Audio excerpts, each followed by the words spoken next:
안녕하세요. 가족주의, 가족주의. 온라인 북토크에 오신 것을 환영합니다. 네, 저는 청년 한결, 서영, 빈, 소담입니다. 저희는 선생님께서 책에서 좋아하신다고 말씀하신 루시의 작품 약으로 며칠 전에 연극 공연을 했어요. 저희가 1년 동안 연극을 준비하면서 루시이 당연히 숲속에 쩌든 사람들을 비판하는 줄 알았는데 나중에 어떤 선생님께서 루시는 계몽하려고 하는 혁명가를 비판하고 있다고 말씀해 주셔서 되게 놀랐는데 이런 반전이 어떻게 보면 루시의 독특한 지점인 것 같아요. 그래서 저희도 이제 연극을 하면서 루신 작품을 더 생각해보고 그러면서 이제 루신에 대해서 관심이 더 생기고 그러던 차에 또 가족 강좌 주제가 루신이어서 더 기대가 됐던 것 같아요. 그래가지고 이번 가족주의 루신과 가족을 둘러싼 분투 온라인 북토크를 이제 본격적으로 시작해보려고 하는데요. 먼저 저자이신 문탁쌤의 소개를 좀 부탁드리고 싶습니다. 저요? 네. 네, 저는 용인시 수지구에 있는 인문학 공동체 문탁 네트워크에서 공부하고 있는 문탁입니다. 반갑습니다. 그러면 저희가 준비한 질문들로 본격적으로 북토크를 이제 시작해 볼 건데요. 저희가 두 가지 코너를 준비했어요. 그중 첫 번째 코너는 문을 여는 질문. 네, 간단한 질문들로 이제 북토크를 시작하는 코너인데요. 제가 첫 번째 질문 드리려고 해요. 이제 북토크 준비하면서 틈틈이 선생님 인스타를 구경을 했는데 이제 선생님 소식 그리고 문탁내 소식을 알 수 있어서 좋았던 것 같아요. 근데 이 책으로 벌써 한 번 줌을 통해서 북토크를 하셨더라고요. 그래서 거기서 이제 어떤 얘기가 나왔었는지 궁금했어요. 네, 문탁 네트워크에서 사실 그 줌으로 북토크 2번 했어요. 한 번은 제가 만나는 청년들하고 줌으로 토크를 한 번 하고 그 다음에는 이제 문탁의 여기 장자서점 같은 서생원이라고 서점이 있는데 그 서점에서 이제 공식적인 북토크를 만들었고 그래서 북토크 2번 했어요. 한 번은 청년들과 또 한 번은 이제 문탁 회원들과 이제 이렇게 2번 했어요. 질문이 뭐였죠? 거기서 이제 어떤 얘기가 나왔었는지. 청년들하고 했을 때 제가 되게 인상적이었던 거는 물론 이제 뭐 그 중에 한 명은 이렇게 핵가족이 이렇게 200년 정도밖에 안 되는 거를 자기는 처음 알았다. 그 시간이 그렇게 길지 않음에도 불구하고 이렇게 지배적이어서 가족에 대한 다른 상상력을 완벽하게 막고 있었다는 사실이 굉장히 놀라웠다. 이제 이런 이야기 했던 건 이거 되게 인상적이었어요. 왜냐하면 독해가 잘 됐구나. 요지 파악을 잘했구나. 뭐 이런 생각 때문에. 근데 사실 제가 진짜 놀란 거는 굉장히 많은 청년들이 전혀 집을 나가고 싶어 하지 않는다는 사실이었어요. 그래서 이게 내가 만나는 문탁의 그 젊은 청년들의 특별한 케이스인가? 처음에는 약간 이런 생각도 좀 들었고 부모님이 잘해주시나? 여러 생각 들었는데 사실 가만히 생각해보면 이거는 사실 특별한 현상이 아니에요. 왜냐하면 그 프랑스 영화 중에 탕기라고 하는 영화가 있어요. 혹시 보신 분이 있을지 모르겠는데 2001년도에 나온 영화인데 진짜 재밌어요. 뭐냐면 그게 그 시나리오 그 감독이 실제 프랑스에 있었던 일들을 신문에서 보고 그걸 모티프로 해서 만들었다라고 하는 건데 탕기는 그 집의 아들의 이름이에요. 근데 프랑스에서 신문에 어떤 기사가 떴냐면 아들이 하도 집을 안 나가니까 엄마가 비번을 바꿔버린 거야. 그래서 아들이 고소를 했어. 자기 부모를. 네. 그거를 모티프로 해서 만든 영화거든요. 그러니까 이제 그 상기라는 영화에서도 보면 아버지, 엄마, 아들인데 아들이 뭐 거의 28? 이렇게 돼요. 근데 대학원생이야. 그리고 뭐 아침마다 뭐 아버지 사랑해요, 뭐 엄마 사랑해요. 그러면 엄마 아빠도 억지로 뭐 나도 너무 사랑해 뭐 이제 이러는데 정말 그 부모는 자식이 나가기를 바라는데 지금 꾹 참고 있는 거예요. 이유는 뭐냐면 6개월 후에 자기가 논문을 쓰면 북경으로 가서 북경에서 생활하는 걸로 되어 있는 거예요. 그런데 이 아들이 샤워 막 하고 물 흥건한데 그냥 나오고 자기 공부한다고 책 잔뜩 늘어놓고 뭐 먹다가 전혀 치우지 않고 나오고 이제 이렇게 이제 영화가 시작을 하거든요. 그리고 여자친구 데려와서 밤새도록 섹스를 하는데 그 소리가 부모한테 다 들려. 그래도 아랑곳하지 않고 아침에 일어나면 여자친구랑 같이 뭐 안녕히 주무셨어요? 뭐 엄마 사랑해, 아빠 사랑해 이러는 거예요. 그런데 이 아들이 자기 논문을 이번에 통과 못할 것 같다. 그래서 1년을 더 연기해야 되겠다. 이렇게 말을 하면서 부모가 완전 열폭하는 거예요. 그래서 부모가 얘가 여기가 너무 편하구나. 집이 불편하면 나가지 않을까 해서 아들 쫓아내기 위하여 뭐 예를 들면 밤에 아들이 자는데 그 앞에 진공 청소기를 크게 틀어놓는다거나 아들이 아끼는 옷을 살짝 갖다 버린다거나 그리고 샤워하는 욕실에 못을 박아 놓는다. 이런 온갖 짓을 온갖 뭐를 하는데도 자식이 안 나가요. 그런데 거기에 같이 살고 있지는 않지만 탄기의 할머니가 있는데 탄기의 할머니가 약간 관찰자거든요. 탄기의 할머니는 이렇게 말을 하는 거죠. 나는 우리 세대는 18살이면 너무나 집에서 독립하는 게 당연했다. 18살이 넘어서도 집에 있으면 너무 부끄러웠는데 아니 니네 아들은 자기 자식 부부한테 니네 아들은 왜 안 나가냐 이렇게 이제 자꾸 묻는 거예요. 그래서 영화가 이제 이렇게 블라블라 이렇게 이제 가요. 뭐 어느 날 진짜 이 부모가 우연히 아들 청소를 해주다가 아들 서랍에서 막 현찰을 발견하고 이 아들이 잠시의 중국어 수업으로 자기보다 돈을 훨씬 더 많이 번다라고 하는 걸 알고 이 아버지가 분기탱천해서 진짜 아들을 내쫓고 아들이 진짜 고소를 해요. 그래서 법정에서 붙고 막 이제 이러다가 이제 뭐 하여간 영화는 약간 해피엔드처럼 끝나긴 하는데 그게 바로 미국이나 유럽에서도 전후 세대에 이제 그러니까 1960년대까지만 해도 전부 다 18살이면 미국도 그렇고 유럽도 그렇고 우리가 이제 서구에서는 성인들은 그러니까 18살이 되면 성인이고 독립을 했고 대학 학비는 본인이 벌고 생활비도 아르바이트를 해서 벌고 이게 너무 당연했는데 그 이후에 이제 소위 신자유주의 시대가 되고 또 특히 2008년에 글로벌 경제 위기를 겪으면서 이제 집에서 안 나가려고 한다는 거죠 자식들이. 그래서 캥거루족 이런 이야기 들어보셨죠? 네. 이제 그래서 지금 미국 같은 경우도 18에서 28세까지의 청년들 중에 부모와 같이 사는 게 52%예요. 52%래요. 그러니까 지금 제 또래의 미국의 부모들은 너무너무 놀라워한다는 거예요. 이거 도대체 어떻게 하지? 네. 뭐 그런 걸 보면 이게 지금 뭐 문탁에 있는 청년들만의 특별한 케이스는 아닐 수도 있겠다. 약간 이런 생각도 저는 좀 들었어요. 그러니까 청년들하고 제가 줌 토크할 때는 그런 게 너무 신기했고 또 하나는 여자친구인데 20대 중반의 이제 여자친구인데 몇 번의 연애 경험을 통해서 낭만적 사랑에 관한 환상이 다 깨졌다.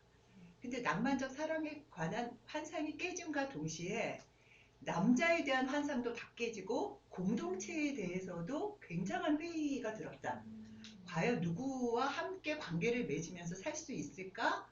라고 하는 게 몇 번의 연애 실패의 경험을 통해서 모든 남자는 비슷하구나. 네. 연애에 대한 환상과 남자에 대한 환상과 공동체에 대한 기대가 다 깨졌다. 이런 이야기도 저한테는 되게 인상적이었어요. 청년들하고의 북토크는 그 정도였고 이제 문탁에서 공식적으로 했던 북토크는 사실은 저는 거기에서 어떤 이야기를 하고 싶었냐면 이거는 이제 이 책이 나온 다음에 제가 이제 갖게 된 생각인데 이 코로나와 가족, 코로나와 집 이런 게 질문이 되어야 하겠구나. 왜냐하면 지금 이제 우리가 생활 방역이라고 하는 게 이제 소위 사회적 거리두기인데 이 생활 방역이라고 하는 용어에는 굉장히 이제 성숙한 시민들이 자발적으로 방역에 이제 능동적 주체가 된다라고 하는 그런 어떤 이야기가 이제 이야기이긴 한데 거기에는 이제 정말 계급적인 문제하고 젠더적인 문제가 완벽하게 이렇게 봉쇄돼 가로쳐져 있다라고나 할까? 그러니까 이 생활 방역이라고 하는 게 전혀 중립적이지 않다. 그러니까 사회적 거리두기를 하고 집에 머물라라고 하는데 집이 없는 사람들은 어떻게 할 거야? 아니면 이 사회적 거리두기가 애당초 불가능한 사람들, 뭐 지금 뭐 택배 노동자도 그렇고, 뭐 콜센터 직원들도 그랬고, 요양센터에 이제 계시는 노인들도 그렇고, 뭐 노숙인들의 임시적인 거처, 집은 뭐 역 그런 데잖아요. 기차역이라거나. 근데 그나마 그 집조차 지금 코로나 때문에 방역의 사각지대라고 해서 지금 다 쫓아내고 있는 형편이거든요. 그러면 그 사회적 거리두기 다 집에 머물라고 하는데 그러면 노숙인들은 어디서 머물러야지 되나? 뭐 이제 이런 질문들이 생활 방역에는 사실상 좀 빠져 있죠. 그리고 집에 머물라고 하면 아이도 남편도 나도 뭐 내가 직장을 다니면 다 집에 머물면 그 많은 가사 노동과 그 관계에 따르는 관리 노동을 어떻게 감당을 해? 그건 주로 젠더의 문제고 여성의 문제인데 그래서 제 주변에는 코로나 걸려서 죽기 전에 다 이혼하게 생겼다. 지금 뭐 이제 이런 이야기들도 굉장히 많아요. 특히 이제 사회에서도 이야기를 하는 건데 이제 애들 학교 안 가니까 뭐 힘들고 이제 그런 게 있는 거죠. 그래서 저는 이제 그런 문제를 사실상 좀 이야기하고 싶었는데 그런 이야기 그리고 또 한 가지는 최근에 이제 신문에 이런 이야기 나오잖아요. 재택근무가 점점 많아지고 이제 이 코로나가 빠른 시기 안에 잡힐 것 같지 않으니까 지금 사람들이 방이 많은 집들을 선호한대요. 그래서 최근에 분양에는 방들을 훨씬 더 쪼갠대. 그래서 뭐 알파룸, 베타룸. 그러니까 이게 기본적 이게 지금 우리가 핵가족이라고 하는 게 딱 이 그 거주의 그 저는 여기서 문화주택이라고 했는데 지금 딱 아파트 자체가 4인 가족이 딱 살 수 있게 뭐 방 3개, 뭐 화장실 하나 이런 거잖아요. 근데 그거 갖고 안 되는 거야, 이게. 왜냐하면 재택근무하면 남편의 오피스가 있어야 되고 뭐 이제 이러니까 그래서 알파룸, 베타룸, 그러니까 가변적인 벽을 통해서 방을 만드는 이런 게 굉장히 선호가 된다는 거예요. 그리고 또 얼마 전에 혹시 다들 이제 기사를 봤겠지만 요즘에 이제 1인 가구인데 젊은이들도 사회적 거리두기 때문에 바깥에 못 가니까 집을 다 개조를 한다는 거야. 그래서 옷방을 개조해서 홈 트레이닝 공간? 이런 식으로 다 만든다는 거예요.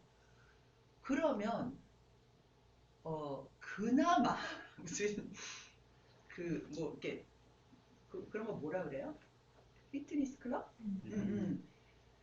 그 어쨌거나 사람을 만나는 공간이잖아요. 예, 사람을 만나는 공간이고 눈이 맞을 수도 있는 공간이고 누군가와 그러니까 그런 거잖아. 어디서 눈 맞을지 아무도 모르니까. 근데 사실상 이런 게 점점 사라지고 자기 집 안에 그게 3평이든 30평이든 거의 다 정말 왕국을 짓는 거야. 거기에 기존의 집의 기능에 사무실의 기능에 혹은 취미생활의 어떤 뭐 이걸 하기 위해서 이제는 뭐 춤추러 가도 욕먹고 뭐 이제 그러니까 이 안에 무슨 뭐 별의별 걸 다 만드는 거지.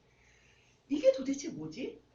이렇게 되면 정말 사회적 고립이 강화되겠구나. 그럼 이 사회적 고립이 점점 강화되면서 이걸 연결시키는 건 오로지 디지털 기술인 거잖아요. 마음에 안 들면 이거는 그냥 딱 끄면 되는 거야. 근데 우리가 오프라인에서 맺는 관계에서는 그렇게 쉽게 온과 오프가 안 되거든요, 인간관계는. 그러면 결국 최종적인 승리는 디지털 기술인가? 디지털 자본이고, 플랫폼이고, 그러니까, 이런 어떤, 우리가, 저는 뭐, 루신 가족을 썼지만, 이 이후에 가족에 대한 어떤 이제 뭐 토크나 이런 거를 하면서 저는 점점, 야, 이게 뭐 푸코식으로 이야기하면 어떻게 이런 방식으로 통치당하지 않을 것인가. 이 문제를 지금 정말 이야기를 해야 한다. 가족 문제 핵심은 코로나 시대에 그것일지도 모른다. 약간 이런 생각이 저는 좀 들었거든요. 근데 이제 문탁에서는 시간도 짧았는데 우리 서생원이 너무 많은 걸 준비하셨어요. 그러니까 그 특별 공연도 2곡이나 하고 무신 뭐 낭송도 하고 이런 데 하고 거의 뭐 중요한 얘기는 하나도 못하고 그냥 우리 서생원 팀이 나중에 깊이 반성을 했다. 그 정도예요.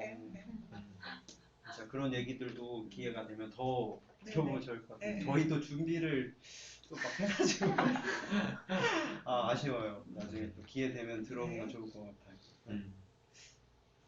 그러니까 코로나와 가족이나 뭐 코로나와 집 이런 건 진짜 저희도 생각을 안 해봤는데 그런 이야기를 이제 좀 네. 해야지 돼요. 네. 또 저희는 여기 살다 보니까 또 동선도 엄청 짧고 이렇다 보니까 코로나에 대해서는 많이 생각을 잘 안 하게 되는 것 같아요. 그래서 문탁의 기드다 청년들이 음. 아니 왜 도대체 규문하고 남산강하고 청년들은 코로나에 대해서 아무 고민이 없는 거야. 너무 그거 신기하게 생각해요.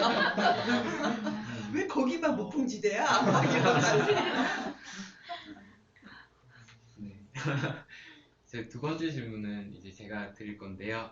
저는 책 읽으면서 서문이 엄청 재밌었어요. 서문에서 선생님이 이제 청년 시절에 가족을 엄청 탈주하고 싶다고 이런 얘기가 있었고, 그런데 어쩌다 보니까 이제 또 가족 제도 안으로 들어오게 됐던 그런 이야기랑 이제 인문학 공동체를 하면서 이제 인문학 공동체의 후배들은 나와 다르게 좀 다른 가족의 길을 가지 않을까 이런 생각을 했는데, 또 노트북 바탕화면을 보니까 막 아이들 사진이 막 이렇게 있었다고, 그러면서 아, 가족의 힘은 정말 세구나 이런 걸 느끼셨다고 했었는데, 저도 사실 가족을 갖고 싶은데 그런 서문을 읽으니까 좀, 좀 두렵고 이런 마음이 또 한편으로는 들더라고요.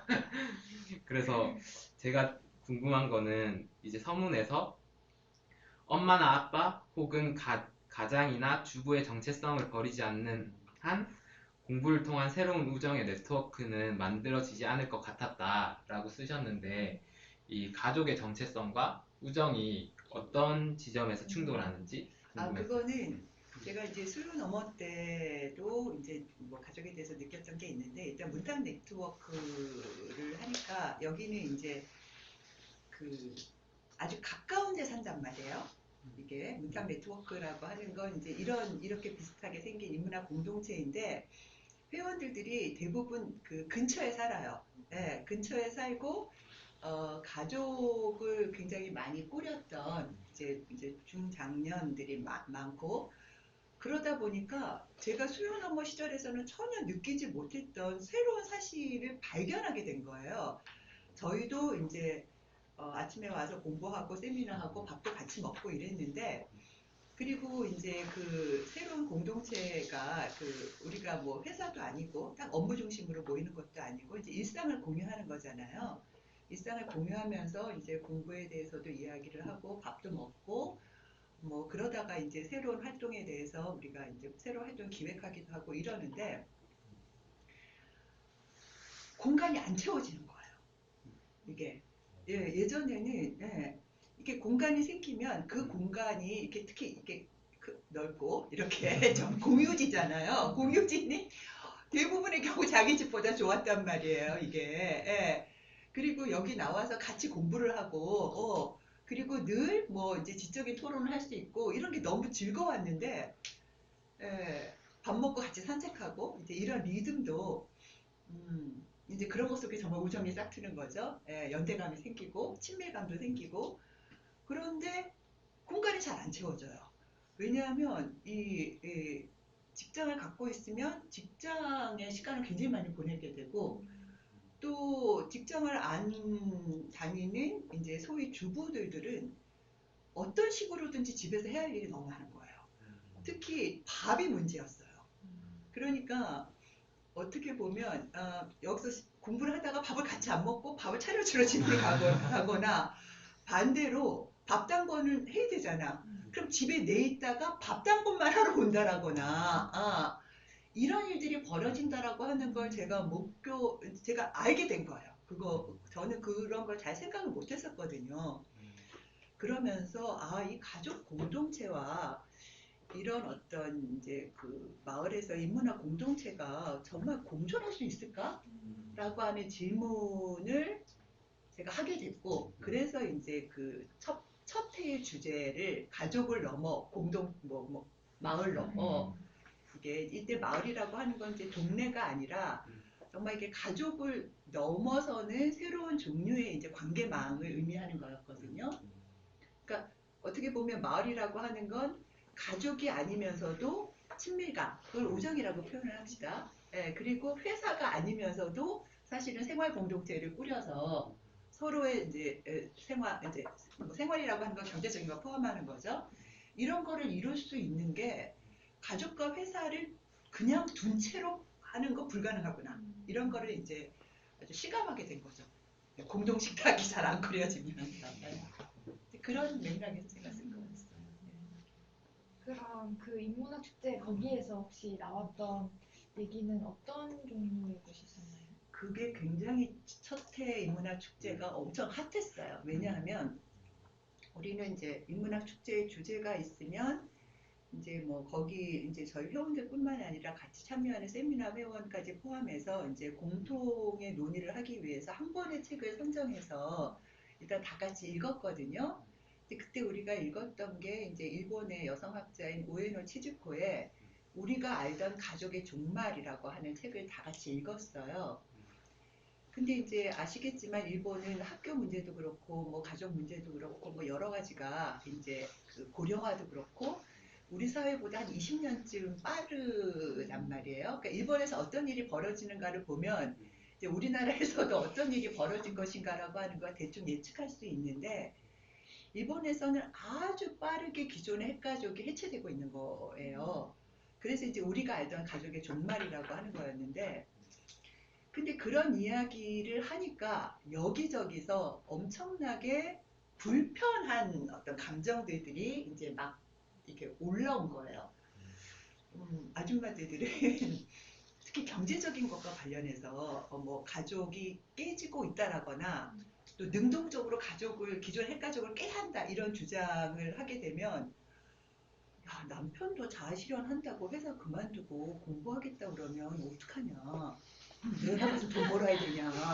막 이제 이게 논리적으로는 이게 이게 좀 그렇죠. 남편만 돈을 벌려고 하는 게 없는데 이제 막상 기존의 가족이 깨지고 기존의 가족의 성별 역할 분담이 깨진다라고 하는 건 이제 내가 돈을 벌어야 되네. 그러지 않아도 지금 우리 집에 남편이 오늘 잘릴지 내일 잘릴지 몰라서 은근히 나에게 너도 좀 돈을 벌지 왜 문탁에 가서 인문학 공부를 하느냐 자격증 공부를 해야지 이렇게 자기를 보는 남편한테 점점 할 얘기가 없어지면 어떻게 하지? 그러니까 아주 모순된 감정인 거예요. 지금 핵가족이 좋아서가 아니라 이게 정말 깨지면 어떻게 할 수 있을까? 이제 이런 불안감이 표현이 됐고 남자분들은 직장을 갖고 있는 경우에는 경제적인 것보다는 정서적인 것, 가족을 깨야 한다. 원래 그런 말 있거든요.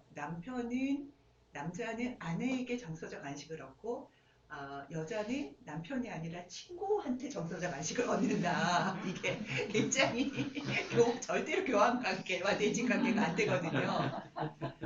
그래서 이미 일본은 가족 안에서의 원래 이제 핵가족이라고 하는 게 정서적 친밀감과 이 섹슈얼리티의 독점, 이게 성관계의 독점이 일부 일처제 이제 이성의 가족을 지탱하는 힘인데 이미 그런 친밀감이 다 사라진 거예요. 이게 가족이 해체되어지는 어떤 이 배경에는 그래서 남자들은 다른 방식으로 유사 가족놀이를 한다고 이제 우에노 치즈코가 이야기를 하고 있거든요. 그러니까 회사에서의 어떤 관계를 아주 친밀하게 마치 이제 그런 부인하고의 관계에서 가족 내에서 찾지 못하는 걸 무슨 뭐 바에 가서 마담하고 그런 놀이를 한다라거나 그게 단순한 바람하고는 좀 다른 거예요. 이게 혹은 뭐 회사에서 이제 일정한 어떤 그 이제 여자 동료, 회사 동료와 그런 관계를 이제 맺는다거나 그래서 뭐 하우스 와이프, 뭐 하우스 허즈번드, 뭐 약간 이런 말들도 이제 굉장히 많고 이미 그렇게 되어 있다고 그러더라고요. 그러니까 이제 가족을 깨자 이렇게 이야기를 하면 여자는 여자대로, 남자는 남자대로 또 이게 젊은 또 연령에 따라 또 굉장히 많이 다르고 뭐 하여간 그랬어요. 그래서 누군가는 이렇게 가족의 이야기를 하는 게 뭐 어차피 자기 이야기를 하게 되는 거였잖아요. 그러니까 자기 이야기가 어차피 가족은 워낙이 이제 사적인 영역의 문제인데 이게 공론장에서 이제 문탁의 인문학 축제 공론장에서 꺼내지자마자 이거는 엄청나게 감정적인 불편함을 바로 동반하는 거였어요. 그래서 누군가의 이야기는 누군가가 막 가족에 대해서 힘들다고 이야기하는데 나보다 팔자가 좋아 보여서 불편하고 또 누군가 이야기는 너무 세서 나를 불편하게 하고 이런 게 뭐라 그럴까 날 것으로 막 부딪힌다라고 할까 그래서 그 인문학 축제 첫 축제 기간 첫 해 우리가 무려 열흘을 했는데 이게 우리가 처음이어서 뭘 몰랐어.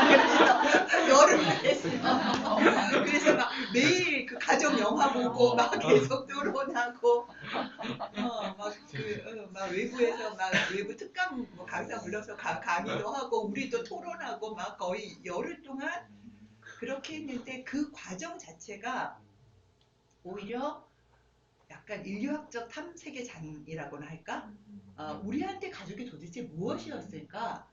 이런 것을 그리고 이런 이야기가 사실 꺼내 놓자마자 굉장히 뭐라 그럴까 불화를 야기하는 그런 종류의 어떤 이야기구나 라고 하는 걸 새삼스럽게 알게 되는 계기였던 거죠. 예. 그래서 하여간 그 무슨 정리가 된 건 하나도 없어요. 우리 사이에 수없이 많은 그러니까 가족이지만 사실상 그 가족에 관한 수없이 많은 분할선들이 있구나.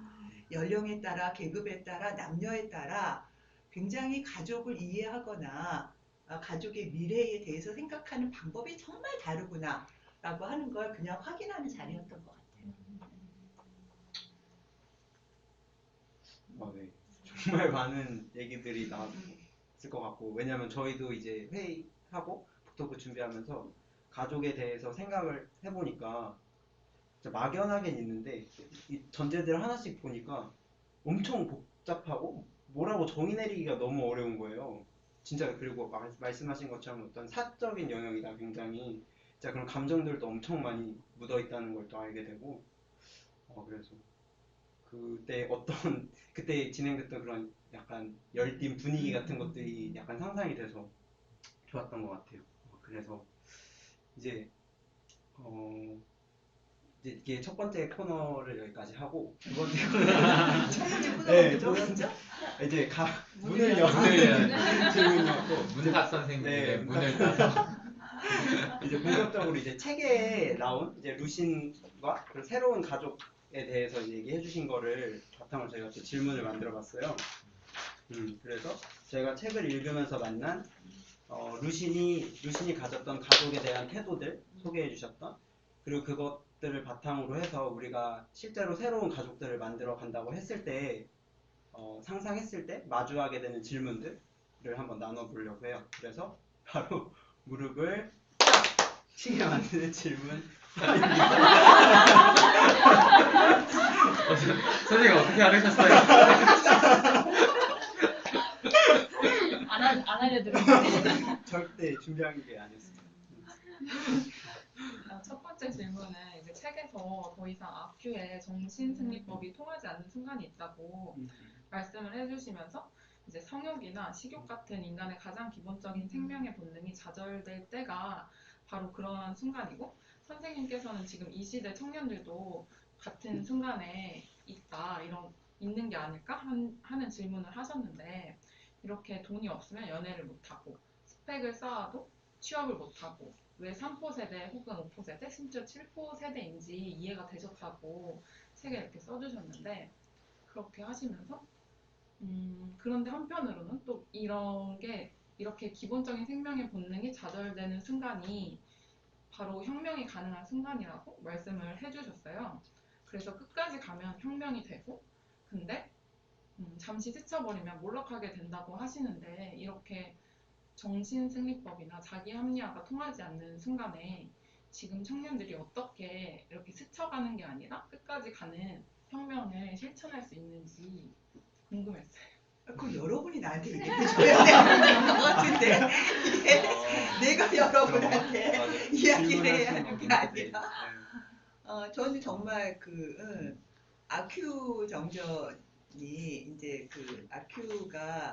아큐 정전을 쓰고 나서 많은 사람들이 혹시 아큐가 나요? 이런 질문을 루신한테 많이 했대요.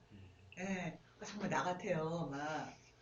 근데 이제 루시는 어떤 한 명을 모델로 한 게 아니라 이제 그 중국의 국민성 이거를 이제 아큐로 이제 형상화한 것이다 이렇게 이야기를 했어요.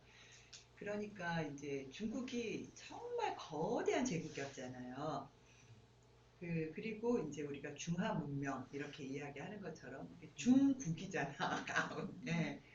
가운데 중 써서 세계의 중심이었다고요.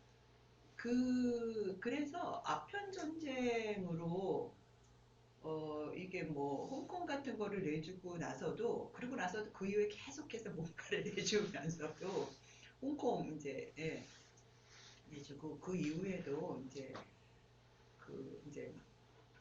강제로 개항 같은 거 하고 이래도 서태후가 눈 하나 깜짝 안 했대.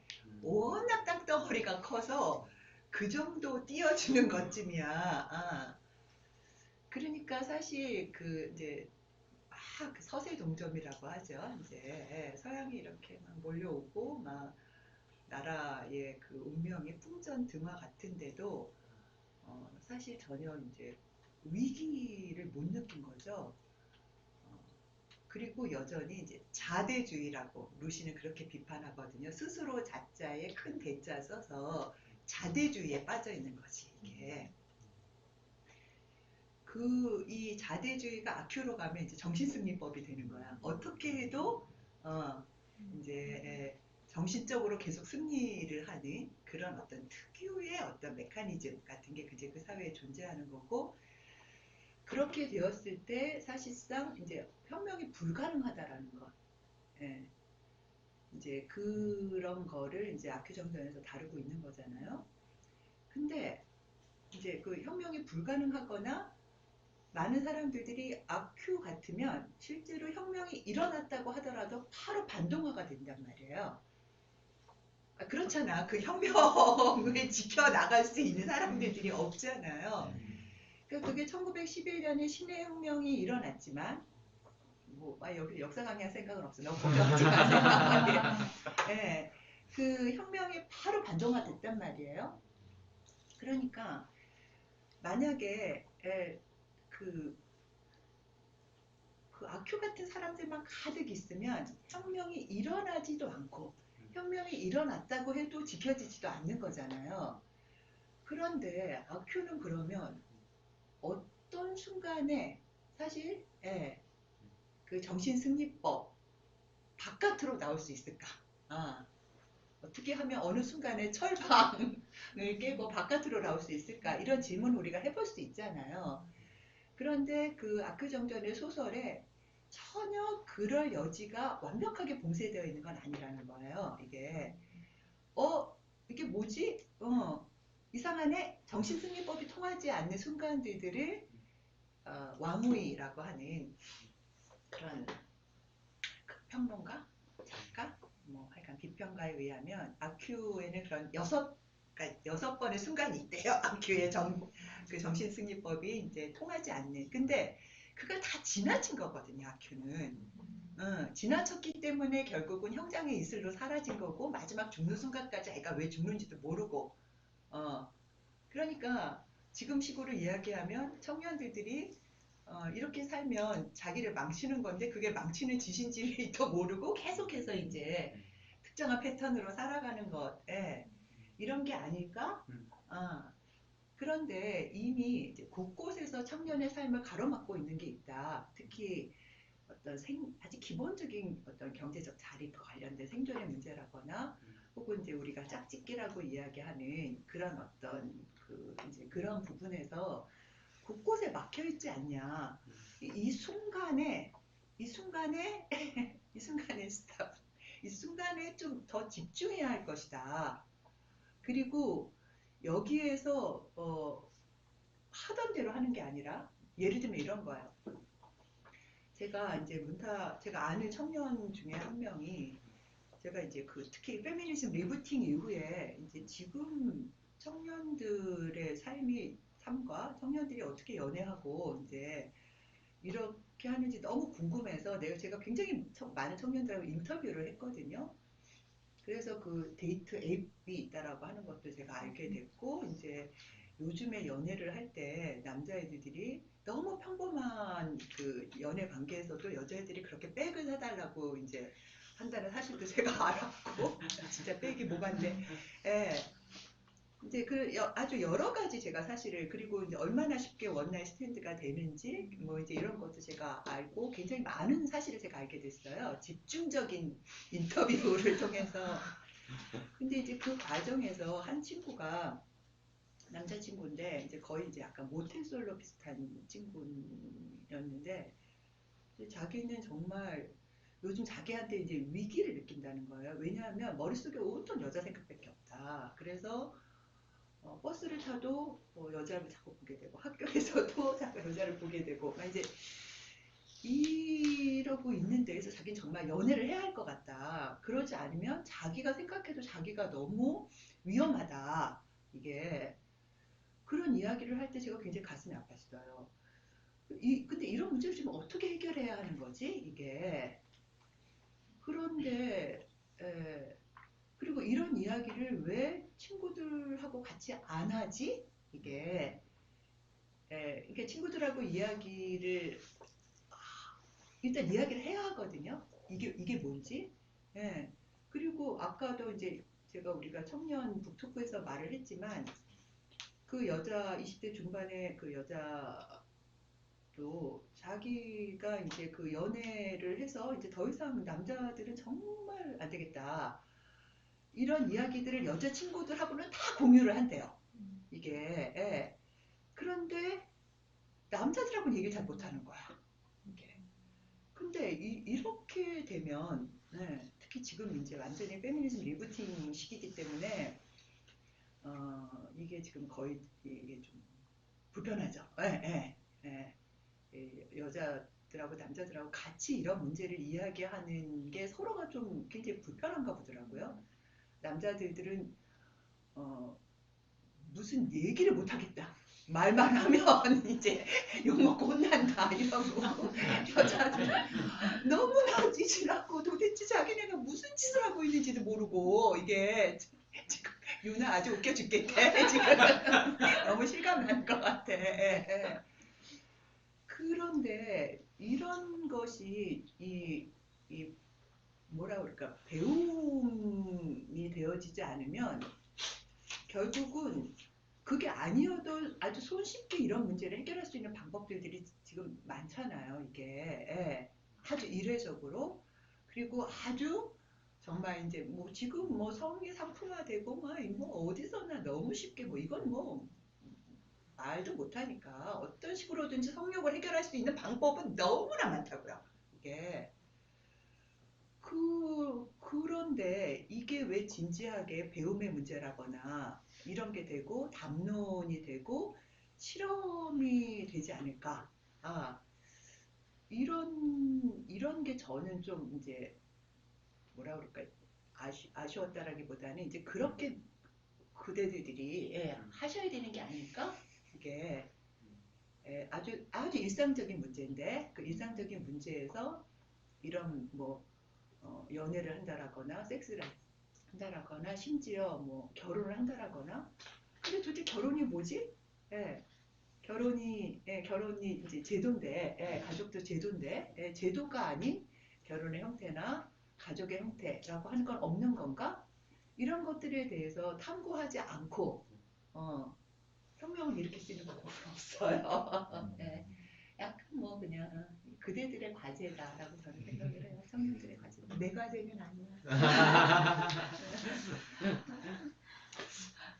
두 번째 질문도 이제 청년으로서 하는 질문인데요.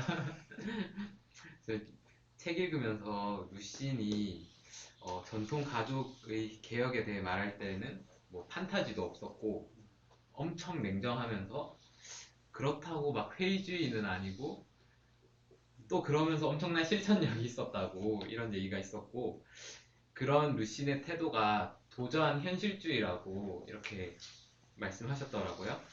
그래서 그리고 선생님께서는 여기에 루신 가족 간의 독특한 점이 있다 이런 말씀을 하셔서 저희도 루신이 이제 주안이랑 시광핑 사이에서 했던 행동들이 좀 다르게 보이는 것 같더라고요. 그래서 이런 루신의 도저한 현실주의적인 태도가 지금 우리 청년들이 새로운 가족을 구성하는데 어떤 도움이 될 수 있을지 아니면 어떻게 연결될 수 있을지 좀 궁금했던 것 같아요. 근데 이제 일단 그대들이 생각하는 이제 그 비니 씨? 네네. 가족하면 어떤 걸 지금 떠올리는 거예요?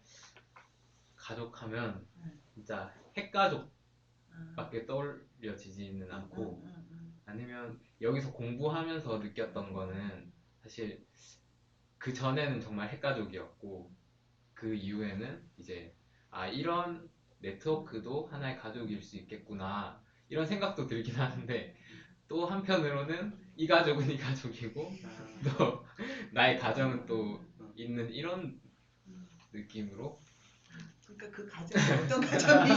이게 그 가정에는 애가 있나요? 네. 애도 있어요. 그럼 애가 좀 있겠지. 우유하고 아이하고 알콩달콩 하는 것도 있고 여기 나오면 친구들도 있고 이 두 마리 토끼를 다 잡으려고 남들 한 마리도 못 잡는데 그거 자체가 판타지 같은데. 그러니까 지금은 뭐 그렇다고 이성의 가족을 여러분은 절대 가지면 안 된다 이런 이야기는 할 수가 없어요. 예.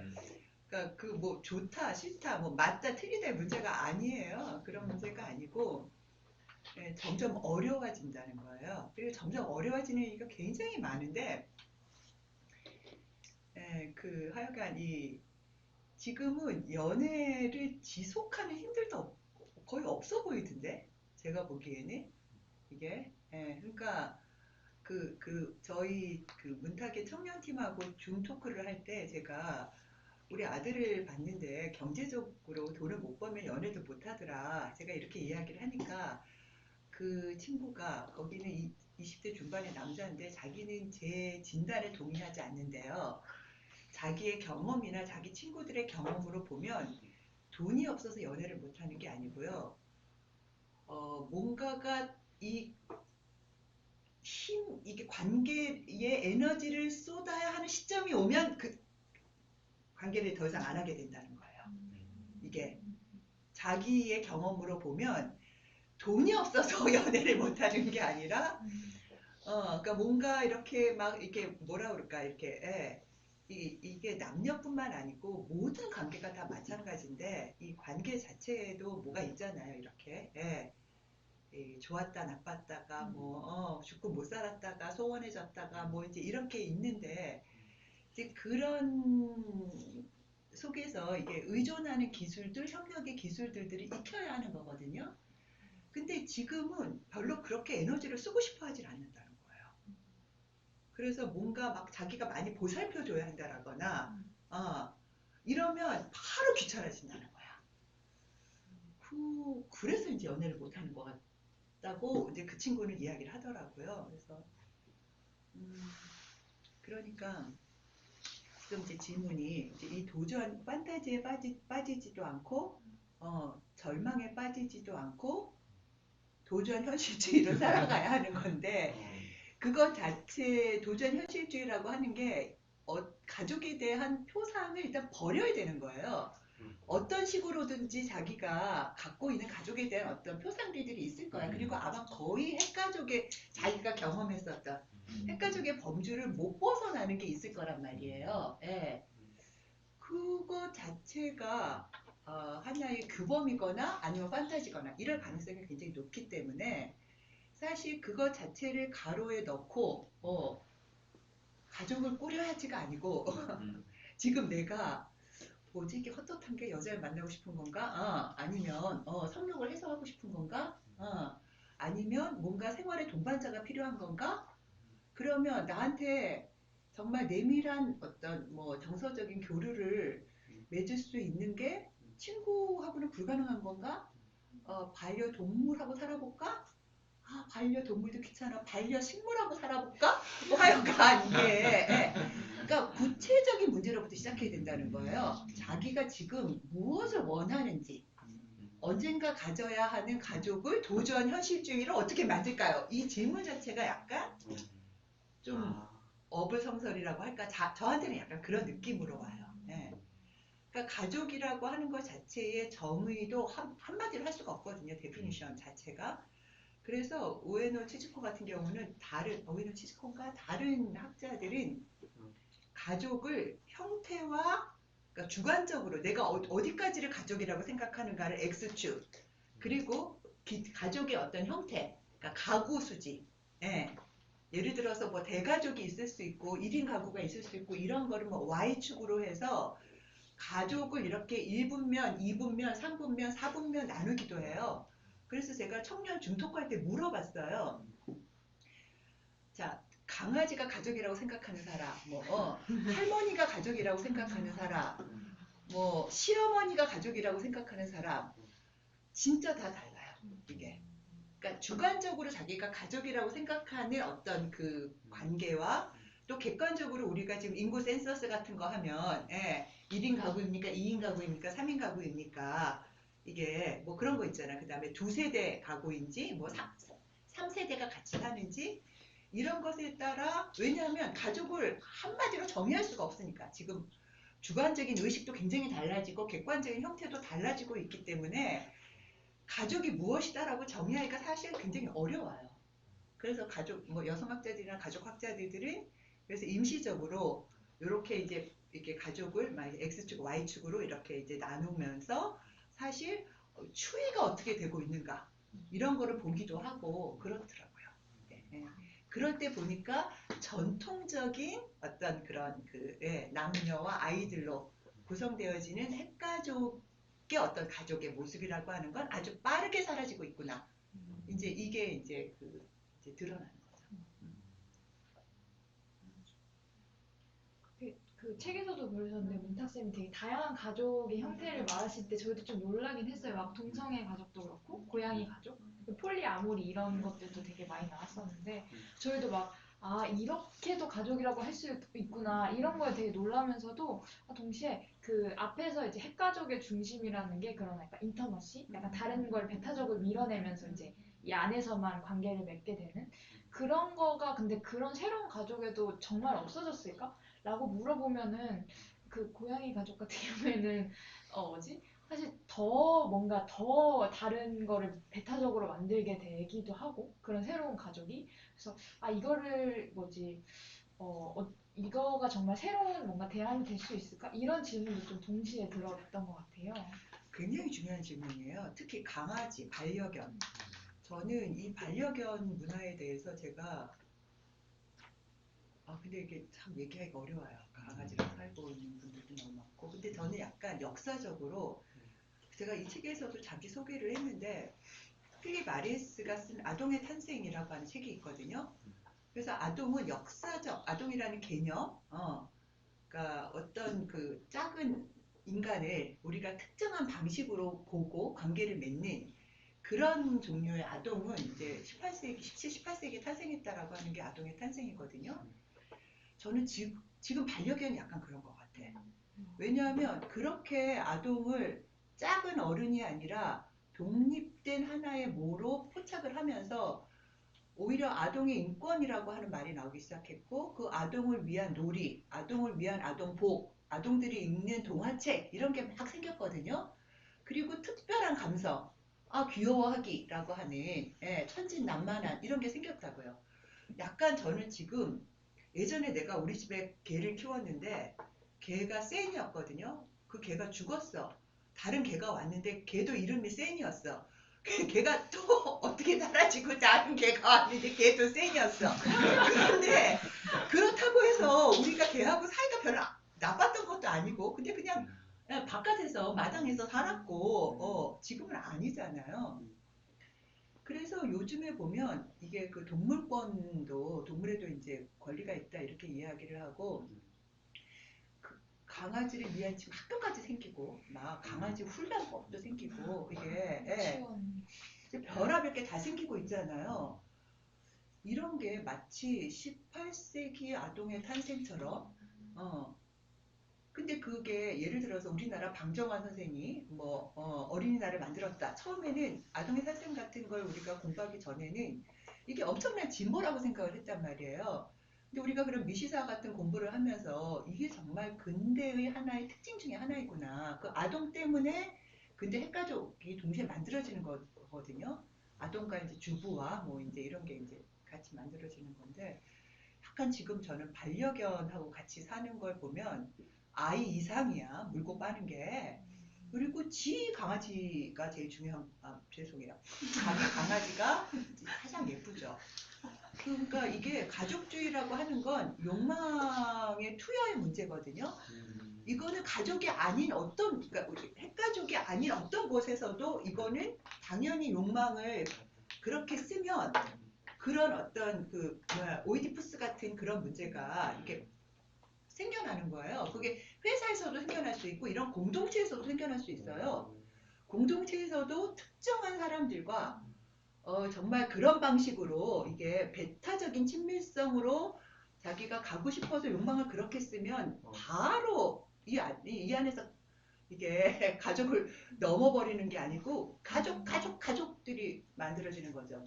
그러니까 이게 정말 우정의 공동체가 아니라 작은 가족들의 연합체가 될 가능성도 있어요. 그럼 이렇게 관계를 맺으면 저렇게 관계를 맺은 사람들하고 사이가 안 좋겠지. 약간 이제 그런 점에서 이제 지금 지적하신 거는 우리가 형태가 바뀌고 남자랑 사는 게 아니고 여자랑 사는 게 아니고 그 누구랑 살아도 강아지랑 살아도 혹은 동성애 파트너랑 살아도 그런 문제는 벌어질 수 있다는 거예요. 근데 제가 여기서 혹시 노나 해로웨이라고 하는 철학자를 아시는지 모르겠어요.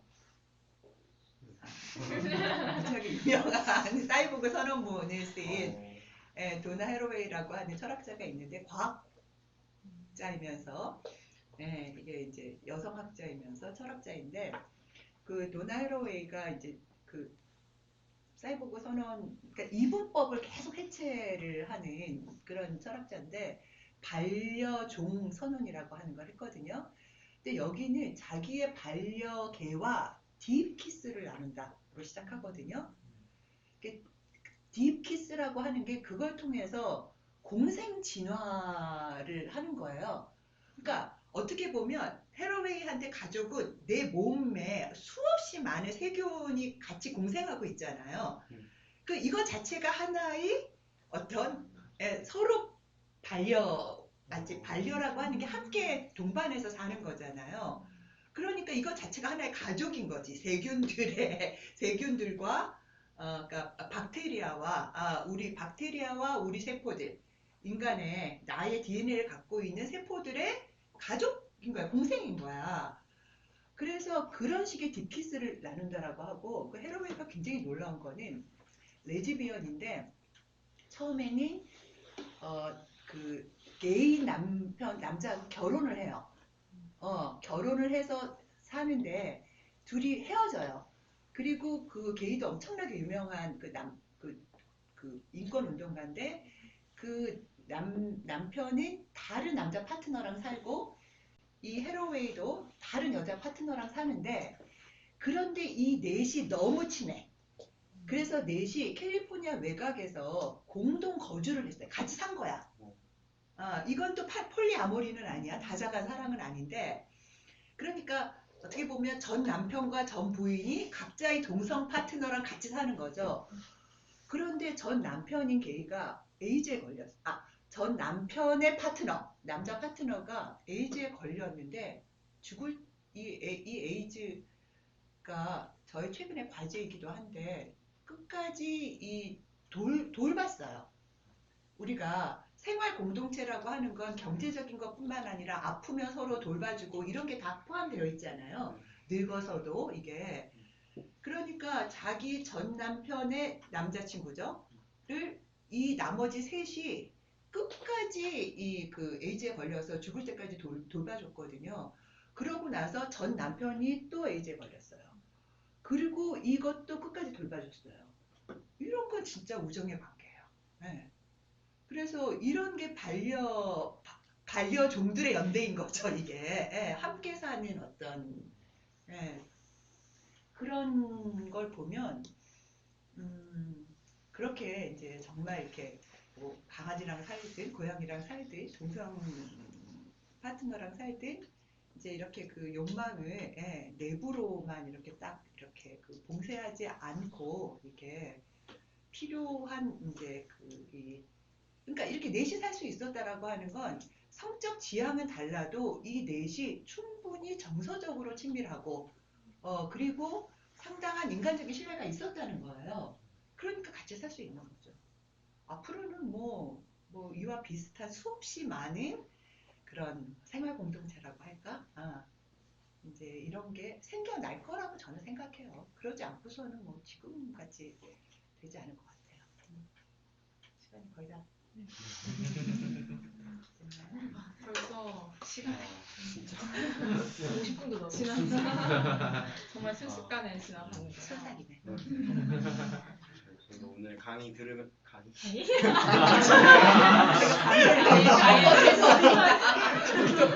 마음이 나왔어요. 진행하면서 되게 어떻게 보면 되게 더 막연했던 것 같아요. 더 어렵고 더 모르겠고 가족이 뭐지? 어떻게 나도 가정을 만들고 싶은데 어떻게 꾸려야 되지?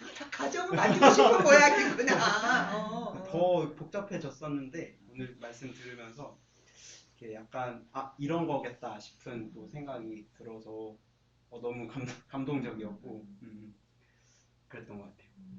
맞아요. 저도 뭔가 책에서 들을 수 없었던 되게 재밌는 얘기들을 많이 들은 것 같아서 더 흥미롭고 좀 고민을 많이 해보고 싶다 같이. 많이 고민해야 돼요. 그럼. 많이 말하고.